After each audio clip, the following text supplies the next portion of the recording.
Okey kawan-kawan, kita dah masuk malam 10 terakhir Ramadan. Dalam orang lain tengah sibuk ke masjid, berqiyamul dan sebagainya. Mungkin hampa pun buat benda yang sama dan dalam masa yang sama, hampa tengah sibuk fikir nak turunkan berat badan. Sebab baju dah beli saiz S, badan masih duduk kat saiz XL.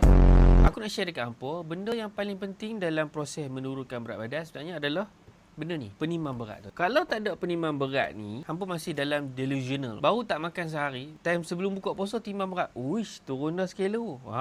Dia tiba buka puasa, naik terus 3 kilo kan. Sebab hampa tak timbang berat badan. Jadi, ni adalah penimbang Mi-Feel. Dia ada elektrod. 4 elektrod ni function dia, bila hampa letak kaki dekat sini, dia bukan sekadar boleh baca berat badan hampa. Tapi dalam masa yang sama, hampa boleh download apps dia. Dan apps tu hampa boleh tengok lah dalam dia punya manual tu, ada QR, hampa boleh scan dan terus download dekat hampa punya app store lah. So, dekat dalam apps tu, dia akan tunjuk heart rate, BMR, fat ratio, muscle rate, muscle mass, weight control, ideal weight. Dan dekat bawah sekali tu dia akan tunjuk health score hampa. Hampa imagine, daripada sebuah penimbang berat yang selalu sebelum ni kita just timbang, tunjuk berat kita berapa. Lah ni dia tunjuk apa yang masalah dekat hampa ni dan apa yang patut hampa buat. Kalau hampa tanya aku lah, aku dah pernah jumpa ada yang sampai kena tarik, pegang. Yang ni tak payah nak tarik, nak pegang, hampa je berdiri. Cuma pastikan kaki hampa terletak elok dekat 4 elektrod ni. Dia akan baca dan bagi data tu melalui apps. Jadi benda lebih mudah dan yang penting dia murah. Hampa boleh tengok back kuning, okey?